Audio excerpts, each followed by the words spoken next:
Hello friends, ఈరోజు మనం చాలా ఈజీగా ఎంతో టేస్టీగా ఉండే ఫిష్ ఫ్రై ఎలా చేసుకోవాలో చూద్దాం. ఒక బౌల్లో ముందుగా వాష్ చేసి పెట్టుకున్న ఫిష్ పీసెస్ని తీసుకోవాలి. వీటిలో చిటికెడు పసుపు, మీ టేస్ట్కి సరిపడా ఉప్పు, కారం వేసుకోండి. వీటితో పాటు కొంచెం అల్లం వెల్లుల్లి పేస్ట్, 3 టేబుల్ స్పూన్ల కార్న్ఫ్లోర్ వేసుకోండి. వీటితో పాటు చిటికెడు ఫుడ్ కలర్, ఒక ఎగ్గు వేసుకోండి, చాలా బాగుంటుంది. ఇలా ఇవన్నీ వేసుకున్నాక బాగా మిక్స్ చేసుకోండి. బాగా మిక్స్ చేసుకుంటేనే ఇదంతా ముక్కలకి పడుతుంది. ముక్కలకి పడితేనే చాలా టేస్టీగా ఉంటుంది. కాబట్టి బాగా మిక్స్ చేసుకొని ఒక హాఫ్ అన్ అవర్ ఫ్రిడ్జ్లో పెట్టుకోండి. ఫ్రిడ్జ్లో పెట్టుకుంటే మనకి చాలా క్రిస్పీగా వస్తాయి, చాలా బాగుంటాయి. మీకు టైం లేదనుకోండి, ఫాస్ట్గా చేసేయాలి, టైం లేదు అనుకుంటే మీరు ఫ్రిడ్జ్లో పెట్టుకోకపోయినా పర్లేదు, బాగానే ఉంటుంది.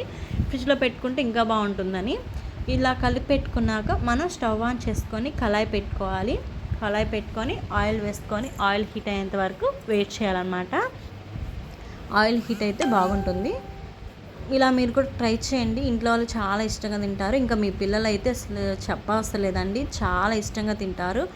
మీకు కూడా మిగిల్చకుండా తింటారు. అంత చాలా బాగుంటాయి అన్నమాట, అంత టేస్టీగా ఉంటాయి. కాబట్టి మీరు కూడా ఖచ్చితంగా ట్రై చేయండి. ఆయిల్ హీట్ అయిన తర్వాత ఈ పీసెస్ని ఒక్కొక్కటిగా వేసుకొని ఫ్రై చేసుకోవాలండి. హై ఫ్లేమ్లో పెట్టకండి, లో ఫ్లేమ్లో కూడా పెట్టకండి, మీడియం ఫ్లేమ్లో పెడితే సరిపోతుంది. ఇలా మెల్లగా తిప్పుకుంటూ ఫ్రై చేసుకోవాలండి, మరీ ఫాస్ట్గా తిప్పకండి. హై ఫ్లేమ్లో పెడితే ఏంటంటే ముక్కలు పైన ఉడికితే కానీ లోపల పచ్చిగా ఉంటుంది, బాగోదు. కాబట్టి మీరు లో ఫ్లేమ్లో కాకుండా మీడియం ఫ్లేమ్లో పెట్టుకొని మెల్లగా ఇలా తిప్పుకుంటూ ఫ్రై చేసుకోండి. చాలా టేస్టీగా వస్తాయి అన్నమాట. గోల్డెన్ కలర్ వచ్చేలాగా ఫ్రై చేసుకోండి, చాలా బాగుంటుంది.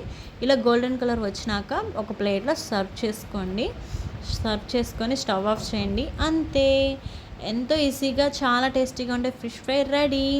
మీరు కూడా ట్రై చేయండి, ఎలా ఉందో కామెంట్ చేయండి. ఇలాంటి మరిన్ని వీడియోస్ కోసం నా ఛానల్ని సబ్స్క్రైబ్ చేసుకోండి, బెల్ ఐకాన్ కూడా క్లిక్ చేయండి.